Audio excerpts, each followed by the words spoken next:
తూర్పుగోదావరి జిల్లా రాజానగరం నియోజకవర్గం కోరుకొండ బస్టాండ్లో జనసేన అధినేత పవన్ కళ్యాణ్ వారాహి యాత్ర విజయవంతంగా సాగింది. కోరుకొండలో ఎటు చూసినా జన సముద్రం, జనసేన నినాదాలతో మారుమోగిన సభ ప్రాంగణం. రాజమహేంద్రవరం ఎంపీ అభ్యర్థి దగ్గుపాటి పురంధేశ్వరి గెలిపించారని, అదేవిధంగా రాజానగరం నియోజకవర్గం ఉమ్మడి ఎమ్మెల్యే అభ్యర్థి బత్తుల బాలరామకృష్ణుని అత్యధిక మెజార్టీతో గెలిపించాలని ఆయన కోరారు. వైఎస్ఆర్సీపీ అభివృద్ధి లేని పాలన చేస్తుందని, ప్రత్యర్థుల అరాచక పాలన గురించి వివరించారు. దానికి తోడు సాగర్ కెరటంలా ఉవ్వెత్తున ఎగిసిపడుతూ ఇక్కడ ఉత్సాహంతో వచ్చినటువంటి జన సైనికులకి, భారతీయ జనతా పార్టీ కార్యకర్తలకి, తెలుగు తమ్ముళ్ళకి ప్రతి ఒక్కరికి పేరు పేరున ముందుగా నా నమస్కారాలు నేను తెలియజేస్తున్నాను. 5 సంవత్సరాల క్రితం ఒక ఆశతో, విశ్వాసంతో ఒక పార్టీని మనం అధికారంలోకి తీసుకురావడం జరిగింది. కానీ గడిచిన 5 సంవత్సరాల కాలం మనం ఎన్ని ఇబ్బందులు పడ్డామో మీ అందరికీ తెలియనటువంటి విషయం కాదు. పదే పదే జగన్మోహన్ రెడ్డి గారు చెప్తారు, ఫ్యాన్ అనేది ఇంట్లోనే ఉండాలి అని. కానీ ఇంట్లో ఉన్నటువంటి ఫ్యాన్ స్పీడ్ 1, 2, 3 లేదా 4 మీదే ఉండాలి. కానీ మనం అనుకోకుండా ఫ్యాన్ స్పీడ్ని 151 మీద పెట్టేశాం. పర్యవసానం ఇంటి కప్పు ఎగిరిపోయింది, గోడలు కూలిపోయాలి, శిథిలాల్లో మనమందరం కూడా నిలిచి ఉన్నాం అనేటువంటి విషయాన్ని మీరందరూ గమనించవలసినటువంటి విషయం. ఏ రంగానికి ఇవాళ న్యాయం జరగలేదు. ఈ సమాజంలో ఉన్నటువంటి ఎవరికి కూడా న్యాయం జరిగినటువంటి దాఖలాలు లేవు. ఒక్కసారి మనం వెనుదిరిగి చూసుకున్నట్లయితే అభివృద్ధికి మారుపేరైనటువంటి ఆంధ్ర రాష్ట్రం ఇవాళ తలలేని మొండన్లా, రాజధాని లేనటువంటి రాష్ట్రంలా ఏ విధంగా ప్రజలు మన అవహేళన చేస్తున్నారో ఒక్కసారి మీరందరూ కూడా ఆలోచించవలసినటువంటి అవసరం ఉంది. అదేవిధంగా పోలవరం నిర్మాణం, అప్పట్లో జగన్మోహన్ రెడ్డి గారు నేను రివర్స్ టెండరింగ్ చేస్తాను, సకాలంలో పోలవరం నిర్మాణం చేస్తాను అని చెప్పి ఆనాడు చెప్తే మనం అందరం కూడా నిజమని చెప్పి నమ్మాం. కానీ వారు ఏదైతే రివర్స్ టెండరింగ్ అన్నారో అది పోలవరం నిర్మాణమే రివర్స్ గేర్లో వెళ్తుందని చెప్పి మనం ఎవరూ కూడా ఆనాడు ఊహించినటువంటి పరిస్థితి. రాజధాని కోసం 34,000 ఎకరాలు ఇచ్చినటువంటి త్యాగధనులు మన రైతు సోదరులు, వారి జీవితాలు ఇవాళ బజారు పడినటువంటి విషయం మనందరికీ తెలుసు అని చెప్పి నేను విశ్వసిస్తున్నాను. అదేవిధంగా మన బిడ్డలు, మన యువత, వారికి మేము ప్రతి సంవత్సరం కూడా మెగా డిఎస్సి ఇస్తూ వారికి ఉపాధి అవకాశాలు కల్పిస్తామని చెప్పి ఆనాడు చెప్పారు. ఇవాళ జగన్మోహన్ రెడ్డి గారిని ప్రశ్నిస్తున్నాం, ఎంతమంది బిడ్డలకి మీరు ఉద్యోగాలు ఇచ్చారో మా బిడ్డలకి సమాధానం చెప్పాలి అని చెప్పి వారిని ప్రశ్నిస్తున్నాం. అదేవిధంగా నాణ్యత లేనటువంటి మద్యం తాగించి ప్రజల జీవితాలతో ఆడుకుంటూ శవాల మీద పేలాలు ఏరుకునే విధంగా మా జేబులు నిండితే చాలు అని చెప్పి ఇవాళ ఏదైతే వైఖరి ఈ ప్రభుత్వం చూపిస్తుందో దానికి చర్మగీతం పాడి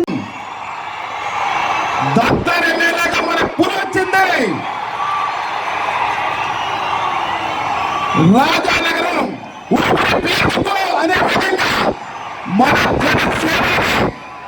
మనకి ఇక్కడ ఇచ్చేసారు. ఎంతకంటే పండుగ మరొకటి ఉండదు. మీ అందరికీ ఒక్క విషయం చెప్తాను. పవన్ కళ్యాణ్ గారు మనకి మొదట లోనే మనకి మన ఆచరించారు. ఎంతకంటే పెద్ద ఆచరణ ఉండదు. కాబట్టి మనమందరం వారికి మీ మీద, నా మీద ఉన్న నమ్మకాన్ని నిలబెట్టాల్సిన అవసరం ఎంతో ఉంది. మనందరం కూడా సమిష్టిగా తెలుగుదేశం, జనసేన, బీజేపీ తరఫున అందరూ ఐకమత్యంగా పోరాడి మనం ఇక్కడ మంచి మెజారిటీతో ఇక్కడ ఎమ్మెల్యే అభ్యర్థులైన నాకు మీరు క్లాస్ గుర్తుపై ఓటు వేసి పవన్ కళ్యాణ్ గారికి మనం అందరం రుణం తీర్చుకుందామని చెప్పి ఈ సందర్భంగా తెలియజేస్తున్నాను. కుటుంబానికి, జగ్గంపూడి రామ్మోహన్ రావు గారికి వారు చాలా గౌరవించే వ్యక్తిని వారు జగ్గంపూడి కుటుంబానికి. కానీ వారి పిల్లలు అంటే చెడు సమాసం ఎలా ఉంటుందంటే జగ్గంపూడి గారి పిల్లలు కూడా పాడైపోవడానికి ఇదే నిదర్శనం. గాజాలో 40 ఎకరాలు లేఅవుట్ వేశారు, రాజానగరంలో 30 ఎకరాలు లేఅవుట్ వేశారు, రాజమండ్రి ఎయిర్పోర్ట్ దగ్గర 72 ఎకరాలు లేఅవుట్ వేశారు. వీటికి లేఅవుట్ అనొచ్చు, ఏదో తప్పుగా అదే మీలో సెంటర్ ఎకరంలో అంటే మీరు ఎమ్మెల్యేకి 15% కమిషన్ ఇవ్వాలి. మరి మీరందరూ కూర్చొని వారు వేసిన ఈ 150 పైచీలకు ఎకరాలకు లేఅవుట్ మీ భవిష్యత్తు నుంచి తీసేశారు.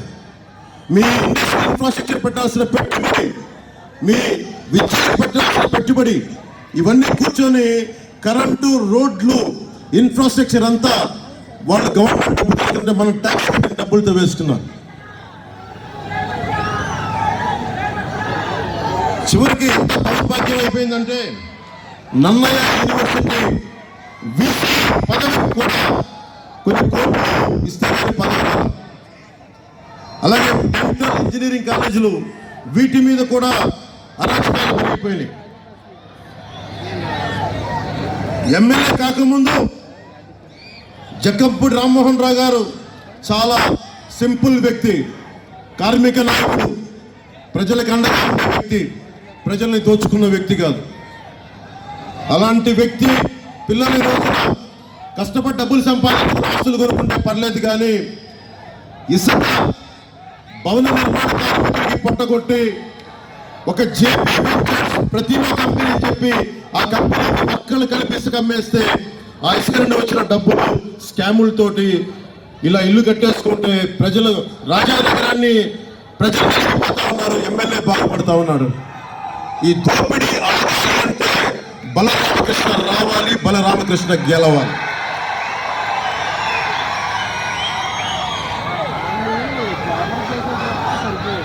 ముఖ్యంగా కోరుకొండ మండలంలోనే ప్రభుత్వం కోసం ప్రభుత్వం చేత 600 ఎకరాలు కొనిపించారు. 15 లక్షలు ఎకరం అయితే దాని 40 లక్షల నుంచి 60 లక్షల దాకా విలువ కట్టి ప్రభుత్వం కొనిపి, అది మనం కష్టపడి సంపాదించుకున్న డబ్బు, మనం ట్యాక్స్ కట్టిన డబ్బు. అది స్థల యజమానులకి 20 లక్షలు ఇచ్చి బ్యాలెన్స్ వీళ్ళు తీసుకున్నారు. ఎందుకు ఎవ్వరు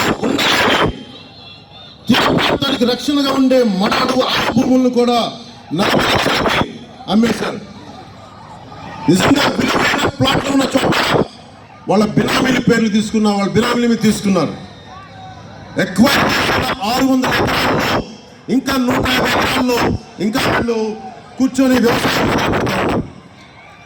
ల్యాండ్ అక్విజిషన్ యాక్ట్ కేంద్ర నివేదికలో ల్యాండ్ అక్విజిషన్ యాక్ట్ అత్యంత దుర్వినియోగం అయిన నియోజకవర్గంగా రాజానగరం ఉంది. దానిని మన నాయకులు బత్తుల బలరామకృష్ణ గారు సరి చేస్తారు. ఇసుక మాఫియా రోజుకి పాలసీ ఒకటి ట్రాక్ పెట్టుకొని రోజుకి వందలాది వ్యాపారం, కేవలం ఇసుక 100 కోట్లు సంపాదించారు. ఈ 100 కోట్లు స్థానిక వైఎస్ జగన్ తీసుకున్నారా, అది వాళ్ళిద్దరి మధ్య ఒప్పందం, అది మనకు తెలియదు. అది మొండే త్రిమూర్తులు గారి ఇష్యూ చూసాం. 28 సంవత్సరాల క్రితం దళితులకి శిరోముండనం చేయిస్తే మళ్ళీ మనకి కొంతకాలం క్రితం జరిగింది. తప్పులు చేస్తే కోర్టులో శిక్ష విధించడం, పోలీస్ స్టేషన్లో కంప్లైంట్లు ఇవ్వడం వేరే, కానీ చట్టాన్ని తీసుకొని అగౌరవపరచడం, వారి మీద దాడులు చేయడం, ఇది నిజంగా అనైతికం. అందుకే ఇది పోవాలంటే బత్తుల బలరామకృష్ణ గారు ఎమ్మెల్యేగా గెలవాలి.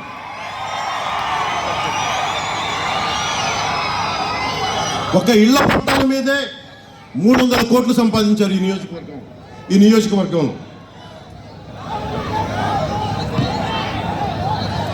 బ్లేడు స్కామ్లు చేసేవాళ్ళు కర్ణాటక నుంచి వచ్చిన ఐపీఎస్ ఆఫీసరు అందరిని నియంత్రణ చేస్తే ఆయన ఇబ్బంది పెట్టి ఆయన ఇక్కడి నుంచి పంపించాలని కోరుకోలేదు.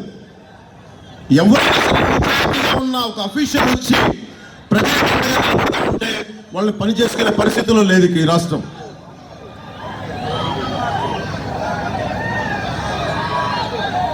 ఒక ఇరిగేషన్ అసిస్టెంట్ ఇంజనీర్ మీద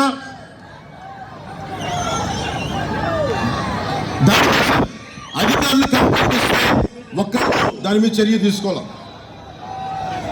మనం కొండలు, వాగులు, వంకలు మన సంపద. అది కొండలు కోనలు వాగులు వంకలు మన సంపదది, దాన్ని ఎవడు ధ్వంసం చేయడానికి లేదు. మన రాజానగరంలోనే కేశవరం, కోటి, మునగాల, కాటవరం, కూరవరం, నాగంపల్లి, రాజానగరంలో కొండలు అడ్డదిడ్డంగా తవ్వేశారు. కొండల తాలూకు అందాన్ని తీసేశారు. గ్రావెళ్ళు, మట్టి, రాళ్ళు ఇష్టం వచ్చినట్టు అమ్మేసుకున్నారు. నేషనల్ గ్రీన్ ట్రిబ్యునల్ ప్రకృతి సంపదని విధ్వంసం చేస్తే దాన్ని కాపాడి నేషనల్ గ్రీన్ ట్రిబ్యునల్ కూడా 3.3 కోట్ల దోపిడీ ఆపలేదు. ఇవి ఆగాలి అంటే జనసేన, భారతీయ జనతా పార్టీ, తెలుగుదేశం కూటమి రావాలి. భక్తుల రామకృష్ణ రాజకీయ మేడాపురం దేశం ఎంపీ కావాలి.